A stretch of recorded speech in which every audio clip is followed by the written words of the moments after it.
Everyone, this is the final episode of the series talks of biography of important jewelry designers. Letters V to W. Van Cleef Arpels, offspring of diamond dealers for several generations, Alfred Van Cleef and his two brothers-in-law Charles Arpels and Julian Arpels founded a jewelry firm in 1898 with small premises at 34 Rue Drouot. Later, in 1912, the youngest Arpels brother Louis joined the family business. Rapid success led them to move in 1906 to larger and more prestigious premises at 22 Place Vendôme, enlarged to their present size in 1932. From 1906 on, the firm began opening branches in elegant holiday resorts, first in Dinard, then Nice, Deauville, Vichy, Cannes, Monte Carlo, and later overseas. New York was to be the first of countless branches scattered all over the world. Van Cleef and Arpels also exhibited their jewels extensively in international exhibitions and received the Grand Prix at the Paris Exposition of 1925. From 1926 to 1942, Renée Pizon,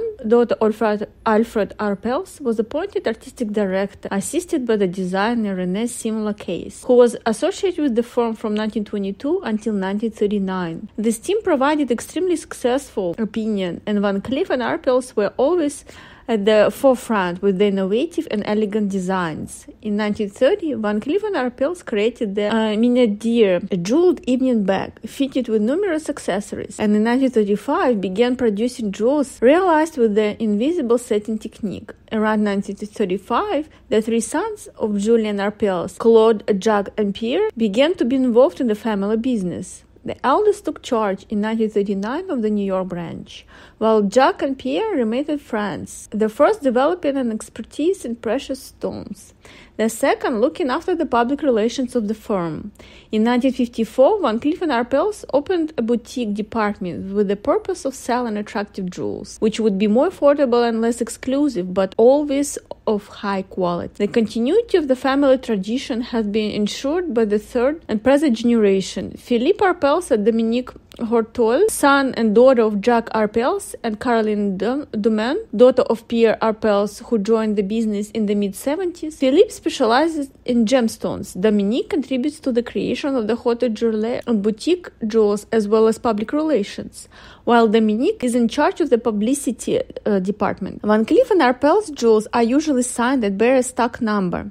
At times, the signage is in full, either in script or in block capitals, followed by the names of their branches, Paris and New York, or at times simply with the initials VCA. Verdura. Fulco San Stefano della Certa, Duke of Verdura, was born in Sicily in 1898. Family debts and an extravagant masked ball held in Palermo forced Verdura, as he came to be known, to earn his own living. Fascinated by the wealth and beauty of Italian art, Verdura always had a desire to pursue a career as a painter, and in 1927 he moved to Paris, where he began designing textiles for Coco Chanel. Under her influence, he began designing jewelry as well. Among his designs for Chanel were earrings set with large pearls roped in gold and a pair of black and white enamel bracelets mounted with jeweled Maltese crosses. His success at Chanel prompted Verdura to try his luck in the United States, where he began working in 1937, both in Hollywood and New York, for the jewelers Paul Fleck. In 1939, he established his own firm in New York at 712 Fifth Avenue. Here, his business prospered, attached a host of American and international patrons. His jewels always combine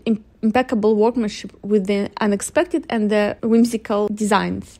Animals, flowers, shells, and objects are brought to life in a countless variety of gems. At times, past Verdura work came to have a great impact on other jewelers. His shell jewelry influenced Simon Sheps and Margaret Stunks. His extensive use of bright and colorful enamels was a trend which was followed both by David Webb and Schlumberger. In 1973, Verdura sold his business to an associate before retiring to London. The business, now at 745 Fifth Avenue, was bought in 1985 by Edward Landrigan, who with his wife Judith continues to offer Verdura's design, favored now as much as in the past. Verdura jewels are commonly cited. Verdura. Webb, David. David Webb was born in 1925 and began working from the age of 11 uncle workshop in Asheville, North Carolina. At the age of 16, he left to New York, where he was to complete his apprenticeship in various workshops. In 1946, he founded his firm in partnership with Nina Silberstein, with premises on 47th Street. Then, in the early 50s, he moved to the first floor of 6 West 57th Street, where he continues to sell his jewels, mainly wholesale to Berdor Goodman and Bonwit Teller, and only for a few private clients. In 1963, the showroom of David Webb Inc. was opened at 7 East 57th Street. Webb soon gained an international reputation for his unusual managerial of enameled frogs, tigers, lions, and for jewels created with indigenous American materials or inspired by American themes and motifs. The jewels are usually signed either David Webb or simply Webb. Winston Harry. Harry Winston was born in New York City in 1896. He began his career in jewelry at the age of 15 in Los Angeles. In his late teens, he returned to New York and using $2,000 he had saved while in California, set up a one-man firm, the Premier Diamond Company, in a small office on Fifth Avenue. Winston's success was based on finding fine gems beyond the conventional sources such as estate jewelry. At first, he established strong working relationship with bankers in the era. Then, using the social register and who's who, he proceeded to offer his services to the wealthy. By 1932, when he established Harry Winston Inc. at 718 Fifth Avenue, he had already been involved in numerous transactions that ran as high as $1 million. Over the years, Harry Winston has held more than 60 of the world's 303 measured diamonds, more than any individual, including governments and the world. The company has sold some of the world's largest diamonds, including the Jonker, Vargas, Star of Sierra Leone, and the Taylor Burton, and has donated to the Smithsonian Institution in Washington the notorious Hope Diamond. Since 1949, the firm has initiated a tradition of private and public exhibitions of rare jewels. The Court of Jewels exhibition, which included diamonds such as the Hope, Star of the East, indoor pear shapes, and an abundance of the rubies, emeralds, and sapphires, among them the enormous 337-carat Catherine the Great sapphire, made its debut at Rockefeller Center in 1949 and toured the United States until the mid-50s, raising money for charitable purposes. In more recent years, Harry Winston has held other exhibitions, including the 1982 display at the Metropolitan Museum of Art, New York, to celebrate the firm's 50th anniversary, and the 1985 exhibition Los Angeles Museum of Natural History and Field Museum of Natural History, Chicago. A unique feature among haute jewelry is that Harry Winston has extensive wholesale and manufacture operation in addition to retail salons in New York, Geneva, Paris, Monte Carlo, Beverly Hills, and now in Tokyo. The specialized operation of cutting the rough diamond, polishing, designing, and creating the finished jewel is conducted in Winston, New York building on Fifth Avenue.